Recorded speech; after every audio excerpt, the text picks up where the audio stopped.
Pall Mall Famous Cigarettes present The Big Story.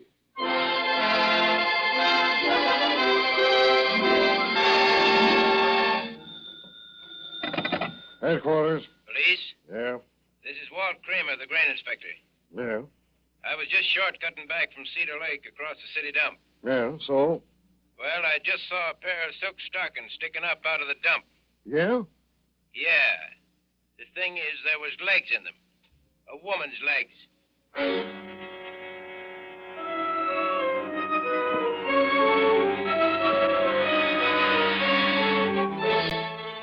The Big Story. Here is its sound and its fury, its joy and its sorrow, as faithfully reported by the men and women of the great American newspapers. Minneapolis, Minnesota. From the pages of the Minneapolis Morning Tribune, the headline story of a murder victim who was buried alive. Tonight, to Rolf K. Mills of the Minneapolis Morning Tribune goes the Pall Mall Award for The Big Story.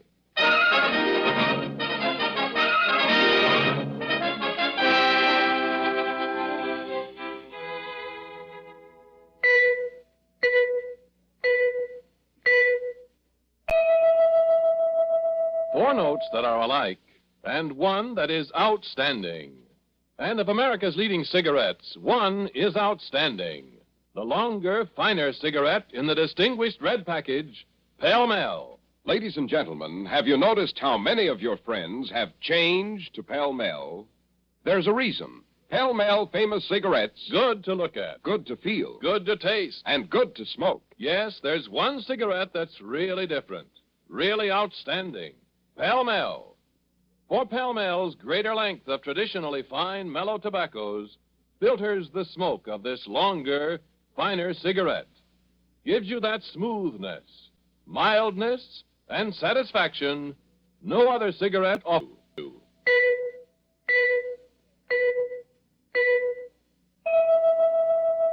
Four notes that are alike, and one that is outstanding. And of America's leading cigarettes, one is outstanding. Pall Mall Famous Cigarettes. Outstanding. And they are mild.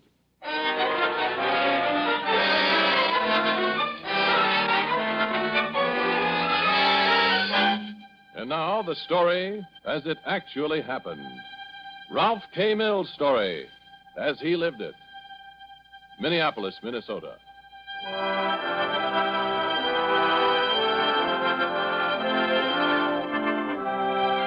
Your name, Ralph K. Mills. Your paper, the Minneapolis Morning Tribune. Your beat, well, that's your particular squawk this particular night of April 29th, because you're supposed to be working out of the city room, and instead, you're on substitute duty down at police headquarters. You thought you'd graduated from there long ago. But no, here you are, back in the cops and robbers department.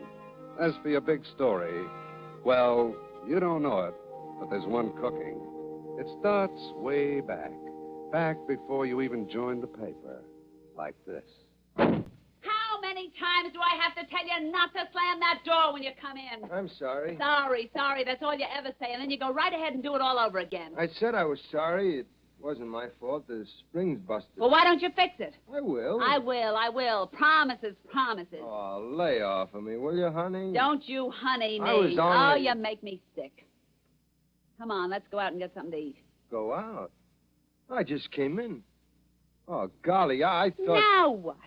Now what have I done? Well, we're always going out to eat. Can't we ever stay home once in a while? Stay home?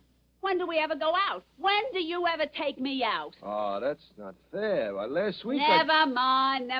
Forget it. I'll go out in the kitchen and make your old supper. Look, let's not keep squabbling, huh? No. Golly, everything used to be so nice. Everything used to Never mind. Just go inside, take your shoes off, dear. Read your paper, dear. Yeah, when everything's ready, you'll be fast asleep. I know. Look, it isn't as if you'd had other things to do all day. Is it asking too much for a guy to want dinner when he comes home? Is that asking too much? Just a little peace and quiet around the place? Do you have to pick fights with me all the time? Oh, honey. Hand me the can opener. Listen to me, will What you? do you want? Beans with pork or without? Listen to With me. or without? What do you want? Just a little peace and quiet around the house. Go ahead. Get sore. Who's sore? I'm just trying to make some sense here. Oh, I know that tone of voice. I can tell. You get so noble, so high and mighty. You make me sick. You make me just plain sick. Got no aspirin tablet yourself. Very clever. You know, someday I'm really going to get sore. That's right. Threaten me. Good and sore someday. One of us is going to be very sorry. Are you trying to scare me? No. I'm just telling you. You keep this up. You keep nagging the daylights out of me. You keep yapping at me. Yap, yap, yappity, yap, yap, yap. You keep it up, and so help me out. You what? You what? You have to slam that door all the time?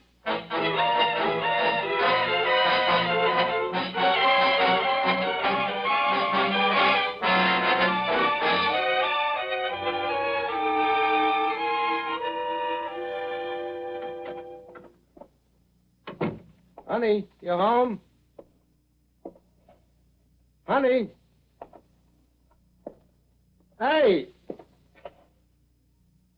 Ah, that woman. Bartender, my wife's been in here tonight? Yeah, here and gone, friend. Here and gone. Ah, nuts. For the last time, you coming home with me? For the last time, no, no, no, no, no, no! Okay. Don't bother coming home. Ever.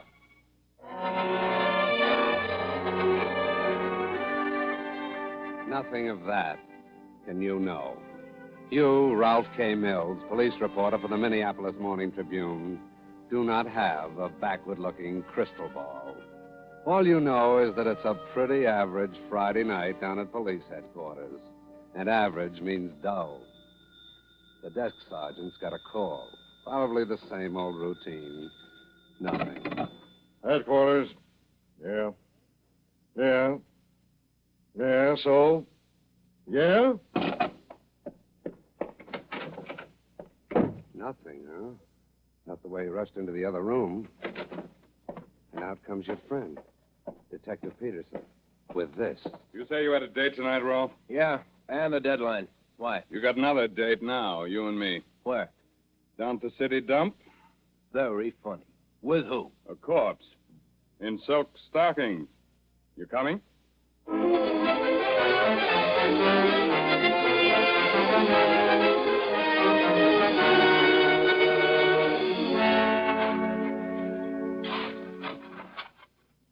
Hold the shoveling.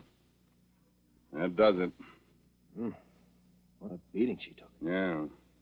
Any idea who she is, Peterson? No identifying marks, labels, torn off the clothes. Uh-huh. Safe and calling it murder? Sure. Say, Doctor. Yes? Can you add anything? Can you give me anything more on the cause of death beyond the beating, that is? Yes. What's that, sir? This woman has dirt in her mouth and in her throat. Yes, and proving she was alive when she was put here. Buried alive. Where's the nearest phone? I've got to call the paper.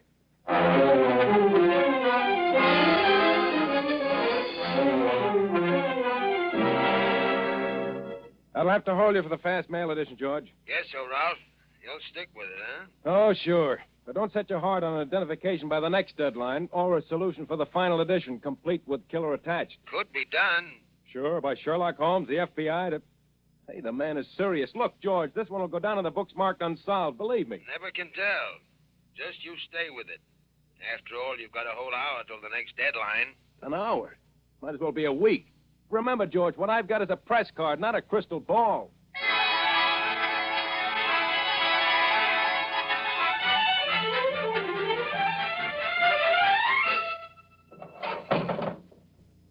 Well, Sarge, I've gone through all the files. What have I found? Nothing. Did you try the Rogues Gallery, Mills? Back to the year one. No soap. Petty crimes, no soap. How about missing person? Oh, nothing there either. Oh, except this. Huh? You think this picture looks like the dead one? No. Neither did I much. Oh, what do they want from a guy? Miracles? They sit in an office downtown and... Hey, what time is it? 1:45. Oh, 15 minutes till the page closes. What have I got? Twice what I phoned in. Twice nothing. Hey, who's the woman just came in with Peterson? I don't know. I think I'll see what goes on. Right this way, lady. Won't take long. What's the story, Peterson? It looks like identification, Rolf. She saw your story in the paper and told the cop on the beach she thought you knew the woman. Who is she? Neighbor. Mrs. Stiles, what was that woman's name again? Mrs. Cressley. Mrs. Sadie Cressley. What makes you think the murdered woman is your neighbor, ma'am? Oh, I don't know. I just have a feeling. She hasn't been home for days. Neither has her husband. They had a fight. They were always fighting. I see. Right here, Miss Stiles. This door. Oh. A word from you is all we need. Are you all right? Yes. Yes. Well, this way, please.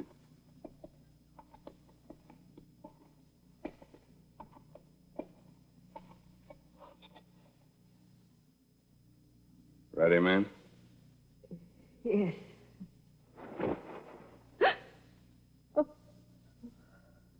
Is that your neighbor? Mrs. Cressley?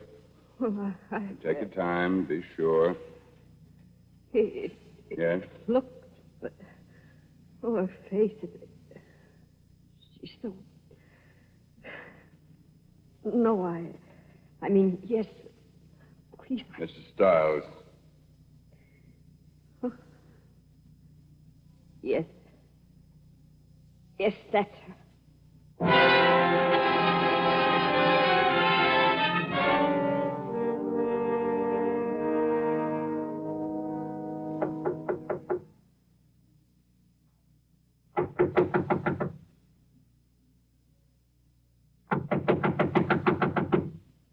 When the door opens, Rolf, let me do the talking. Sure.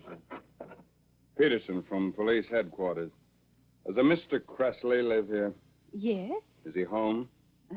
Not right now. Expect him back? Why, yes. Would you like to come in and wait? Yes. Who are you? Me? Yes. Why, I'm Mrs. Cressley, his wife.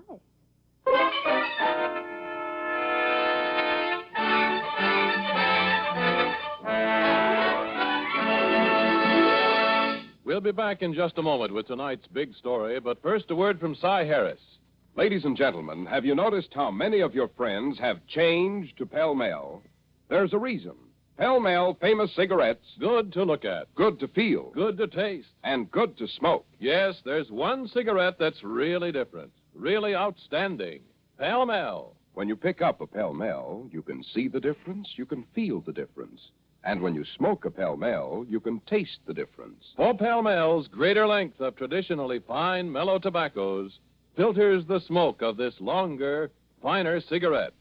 Gives you that smoothness, mildness, and satisfaction no other cigarette offers you.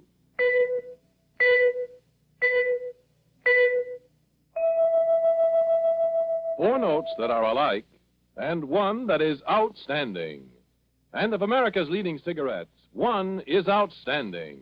The longer, finer cigarette in the distinguished red package. Pall Mall famous cigarettes. Outstanding. And they are mild.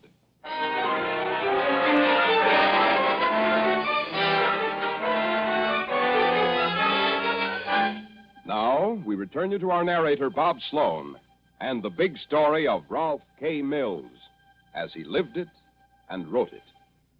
A fine thing. Covering police headquarters for the Minneapolis Morning Tribune, you, Ralph K. Mills, have a blonde corpse turn up in time for the first edition. A person unknown, murdered by person or persons unknown. And the city desk hopes for the who and the by whom for the final edition. And you've just followed a false trail to the bitter end. Just another case of mistaken identity. So what do? Step one, you call the desk. A mistake, George. The woman who identified the corpse was wrong. I'm sorry. It wasn't your fault, Ralph. Any ideas? Didn't you say before you thought you'd found a picture of a missing woman who... Yeah, but the desk cop and I agreed it wasn't the dead one. Well, just the same, the woman was wrong just now. Couldn't you be? What was the date she disappeared? 1935. Her name was Ruth M. Corneau. Well, she could have changed in all those years. So backtrack. Everybody makes mistakes. Yeah, I know. That's why they put erasers on lead pencils. And tonight, my pencil is all eraser.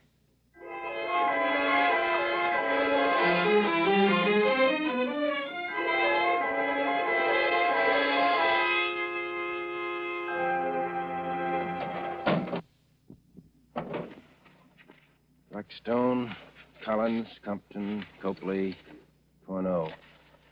Ruth M. Corneau, reported missing by husband. Talking to yourself, Rolf? I don't know. Look, Sarge, this Corneau woman we tossed out of the running before. Anything else on her? Charges, complaints? Corneau? Let's see. Yeah. Here it is. Corneau. Oh, no, this is a man. Peter Corneau. Go on. Arrested on complaint of his wife, Ruth M. That's the one. For what? What for? You're going to love this, Rolf. Assault.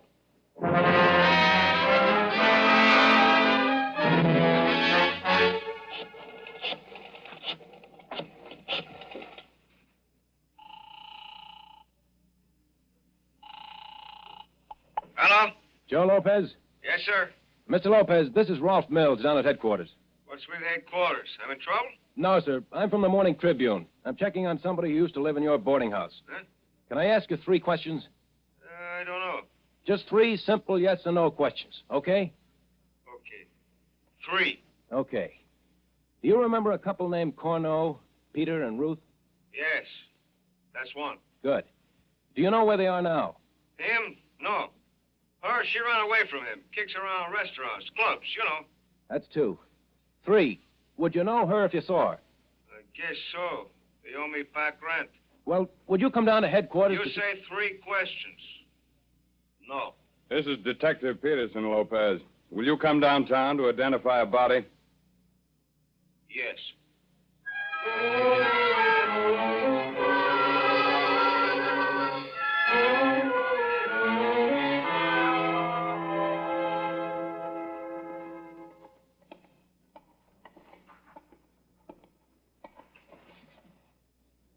All right, Mr. Lopez.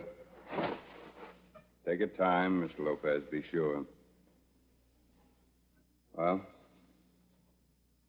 Don't look like I'm gonna get my back rent. I guess.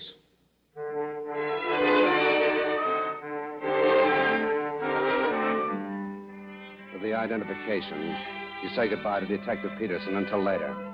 You make the 11:30 edition by a replate and a whisker. The murdered woman is Ruth M. Corneau, and it's definitely established that she is separated from her husband under conditions of mutual dislike, to put it mildly.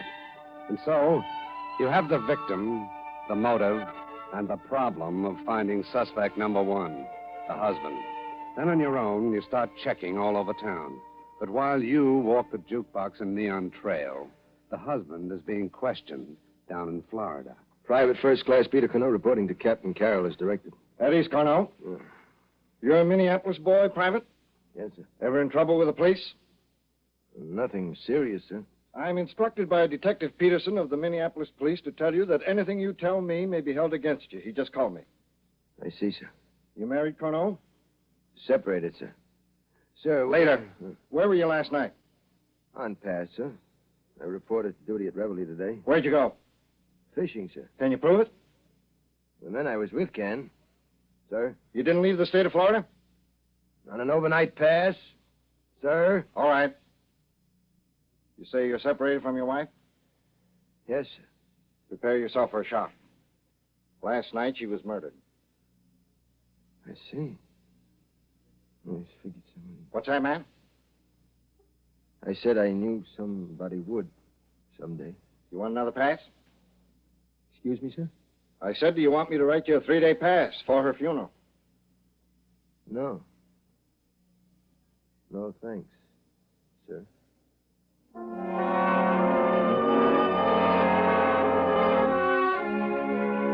Suspect eliminated. And there you are looking for him in the local bars. But at one, you learn about this tasteful little incident from a bar girl. He used to pal around, Ruthie and me. But she was, Well, she was kind of hard, you know. Everybody was just another sucker for her. Oh, I mean, well, money, you know. So one night, we was here, her and I. All of a sudden, she leaves me flat and goes outside. Goes tearing through the door. And I follow her just in time to see her crash into somebody. Hey, why don't you walk where you're looking? Oh, I'm sorry, lady. You're sorry. Look at my stockings. You ruined my stockings. Sorry. That's all I ever hear is sorry. You knocked the lift off my shoes. I said I was sorry. As for the shoes, I'll drive you home, okay? In what, a bus? Hit the road. Okay, have it your way. Screw it. Watch where you go. Hey, wait a minute. Is this your car, or did you just drive it for somebody? Hey, it's my car. I drive it for myself. Well, why didn't you say so? Home, James. The name is Carson. Wally Carson. And talk nice, Blondie. Hey, you're not bad looking at all. Where'd you say you wanted to go? You're not bad looking either for a guy who picks girls up by knocking them down. I said talk nice, baby. Where to, sis? You still want to ride? Home? No. I want to ride. Let's go someplace and have some fun. Huh?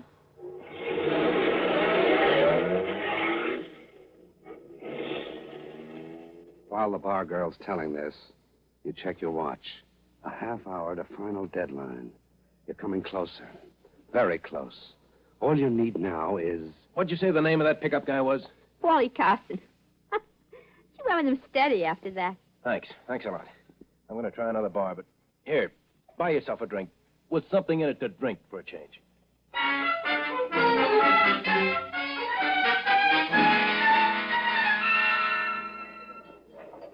Well, like I said, everything's going nice and quiet when it's blonde. Corno? Yeah. She comes in and takes over the end of the bar. Now, I'd seen her husband come and drag her out, and I seen him tell her not to come home, and I don't want that kind of trade. This is a home-type bar. I know. What? Oh. She's feeling fine, no pain at all, drinking up some guy's dough, I figure, and I'm wondering how I can get rid of her quiet when all of a sudden somebody does it for me. The door opens, and in walks this guy, Carson. Rudy. Somebody call me? Oh, it's you. Yeah, it's me, all right. Where you been the last 2 days? Who wants to know? I want to know. You want to know. You own me or something?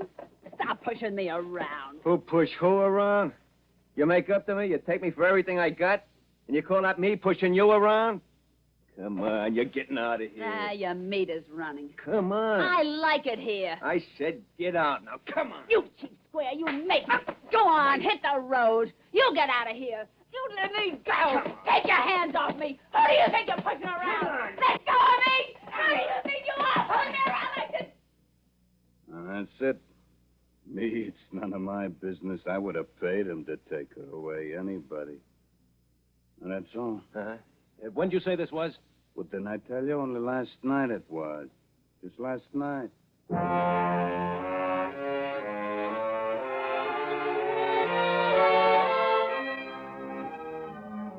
That is it. Motive and man. Wally Carson, last man to see Ruth Corno alive. A check on the city directory gives you his address. A call to Peterson, and you have a good cop with you. One short ride, and you have 10 minutes to go to the final deadline with your story on the other side of this door. Peterson unbuttons the flap on his holster. You shift a little behind him. You never can tell. Nobody home, you think? I don't know. Here, take the gun. Cover me. Stand back. I'll force the door.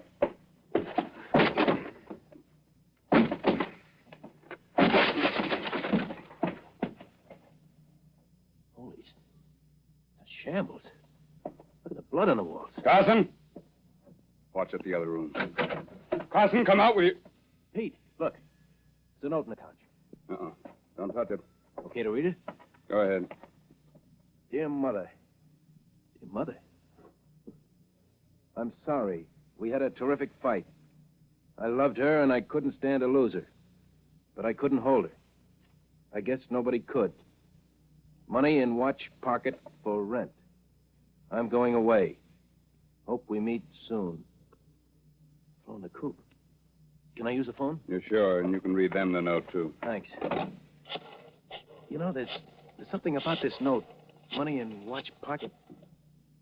Money in watch pocket. Hey, he expects to be found. What's that door lead to? Closet. What's this one? Leads to the garage. Come on, the front way.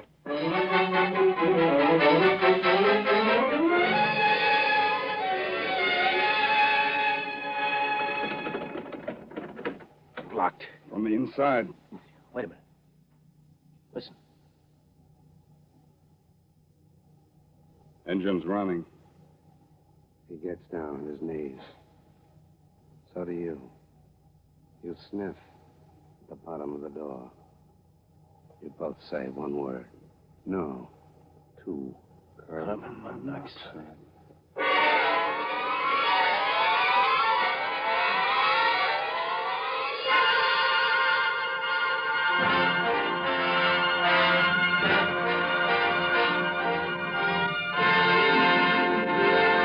In just a moment, we'll read you a telegram from Rolf K. Mills of the Minneapolis Morning Tribune with the final outcome of tonight's big story.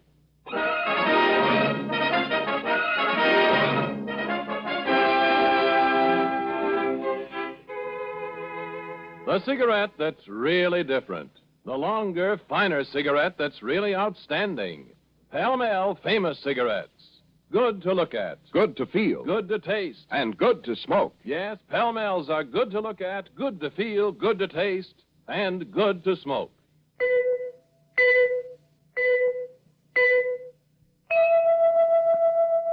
Four notes that are alike, and one that is outstanding. And of America's leading cigarettes, one is outstanding. The longer, finer cigarette in the distinguished red package. Pall Mall Famous Cigarettes. Outstanding. And they are mild.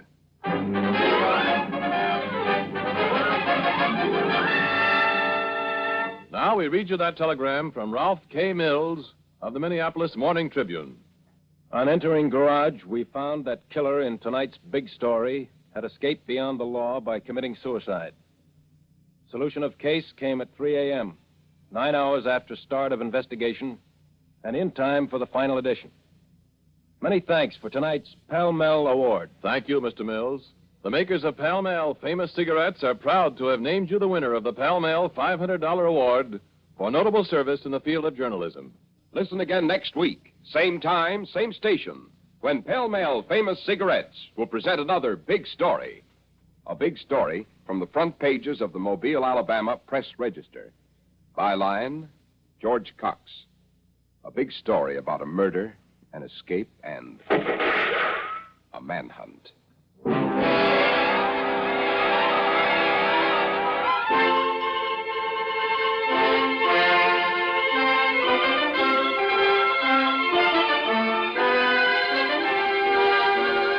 The Big Story is produced by Bernard J. Proctor with music by Vladimir Zelinsky. Tonight's program was written by Alan Sloan. Your narrator was Bob Sloan, and Art Carney played the part of Rolf K. Mills. In order to protect the names of people actually involved in tonight's authentic Big Story, the names of all characters in the dramatization were changed, with the exception of the reporter, Mr. Mills.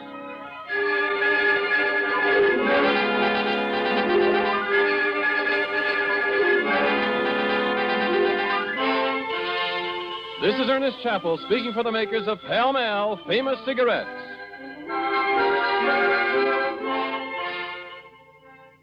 This is NBC, the National Broadcasting Company.